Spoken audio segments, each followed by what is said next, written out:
Sir, Telangana రాష్ట్ర ప్రభుత్వం August 15 లోపు రైతు రుణమాఫీ చేయాలని చెప్పి తీవ్ర కసరత్తు చేస్తా ఉంది. మరి ఆగస్టు 15 లోపు ఈ రైతు రుణమాఫీ అనేది సాధ్యమై పనేనా? జై స్వరాజ్ వరల్డ్ టీవీకి స్వాగతం. తెలంగాణ రాష్ట్ర శాసనసభ ఎన్నికలకు ముందు కాంగ్రెస్ పార్టీ రైతు డిక్లరేషన్ లో ఒక కీలకమైనటువంటి హామీని ఇవ్వడం జరిగింది. తెలంగాణలో కాంగ్రెస్ పార్టీ అధికారంలోకి వస్తే రైతులు తీసుకున్నటువంటి 2 లక్షల రూపాయల రుణాలను మాఫీ చేస్తామనేటటువంటి ఒక కీలకమైనటువంటి హామీని ఇచ్చింది. అలా హామీతో పాటు కాంగ్రెస్ పార్టీ 6 గ్యారంటీలను తెలంగాణలో ఉన్నటువంటి ప్రజలకు ఇచ్చినటువంటి నేపథ్యంలో తెలంగాణలో కాంగ్రెస్ పార్టీ అధికారంలోకి వచ్చింది. తెలంగాణలో కాంగ్రెస్ పార్టీ అధికారంలోకి వచ్చిన తర్వాత రైతు రుణమాఫీ పైన కసరత్తు చేస్తున్నటువంటి నేపథ్యంలోనే లోక్సభ ఎన్నికలు ముంచుకొచ్చాయి. లోక్సభ ఎన్నికల నోటిఫికేషన్ విడుదలైంది. లోక్సభ ఎన్నికల నోటిఫికేషన్ విడుదలవ్వటం వల్ల మార్చి 16 తారీఖు నుంచి లోక్సభ ఎన్నికల సందర్భంగా ఎన్నికల కోడ్ అమల్లోకి వచ్చినటువంటి సందర్భంలో రైతు రుణమాఫీ చేసేటటువంటి ప్రక్రియ తాత్కాలికంగా నిలిచిపోయినటువంటి నేపథ్యంలో మే 13వ తారీఖు నాడు లోక్సభ ఎన్నికలు అయిపోయినాయి.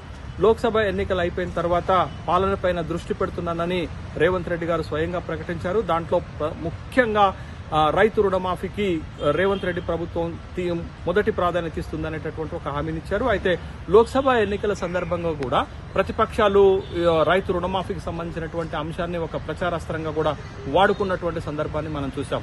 కాంగ్రెస్ పార్టీ హామీ ఇచ్చిన మేరకు డిసెంబర్ 9 లోపు రైతు రుణమాఫీ చేయలేకపోయింది.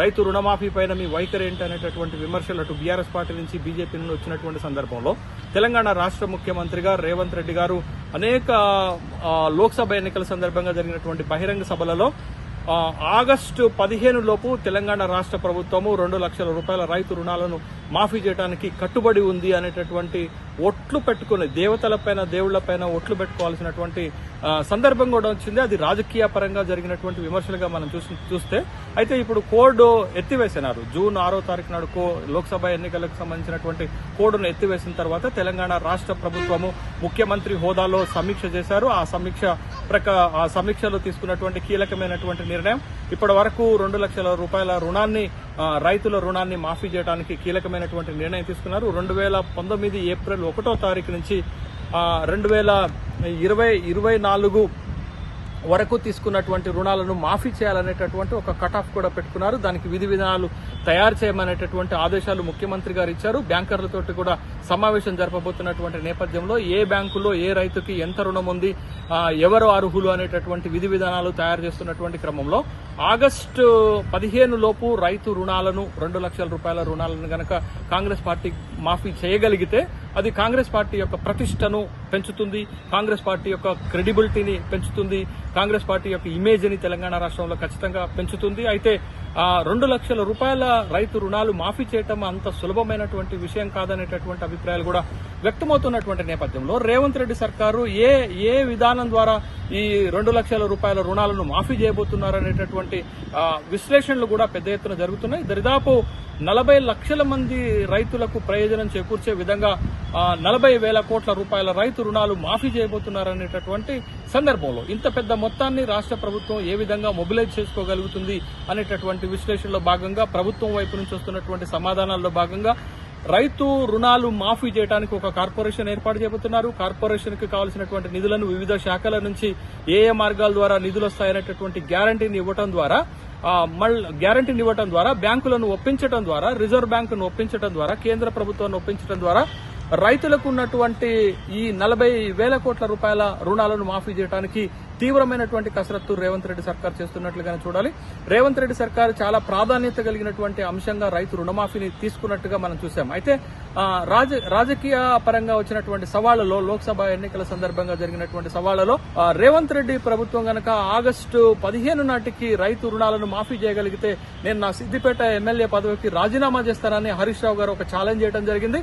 అయితే ఛాలెంజ్లు ఎలా ఉన్నప్పటికీ కూడా, రాజకీయ విమర్శలు ఏ విధంగా ఉన్నప్పటికీ కూడా తెలంగాణ రాష్ట్ర ప్రభుత్వము రైతు రుణాలను మాఫీ చేయడాన్ని ఒక కీలకమైనటువంటి అంశంగానే చూడాలి. రైతు రుణాలను పూర్తి స్థాయిలో 2 లక్షల రూపాయల రుణాలను మాఫీ చేయగలిగితే రైతు రుణ భారాన్ని కొంతమేరకు తగ్గించినట్లవుతుంది, రైతులను ఆదుకున్నట్లవుతుంది, వ్యవసాయ రంగాన్ని సంక్షోభం నుంచి కొంతవరకైనా బయటపడేసేటటువంటి అవకాశం ఉంటుంది. కాబట్టి రైతు రుణ మాఫీ తెలంగాణ రాష్ట్రంలో రైతాంగానికి వ్యవసాయ రంగానికి ఒక ఊపు తెచ్చేటటువంటి అంశంగానే మనం భావించాలి. ఆ విధంగా తెలంగాణ ప్రభుత్వము ప్రయత్నాలు చేయడాన్ని కూడా అభినందించాల్సినటువంటి అవసరం ఉంది. అయితే ఖచ్చితంగా ఒక నెల 2 నెలలు లేట్ అయినప్పటికీ కూడా రైతులు ఆశించిన మేరకు 2 లక్షల రూపాయల రుణాలను తెలంగాణ రాష్ట్ర ప్రభుత్వము మాఫీ చేయగలిగితే, మరి ముఖ్యంగా రేవంత్ రెడ్డి గారు హామీ ఇచ్చినట్లుగా ఆగస్టు 15 లోపు మాఫీ చేయగలిగితే ఖచ్చితంగా అది కాంగ్రెస్ పార్టీకి తెలంగాణ రాష్ట్రంలో కలిసి వచ్చేటటువంటి అంశంగానే చూడాలి.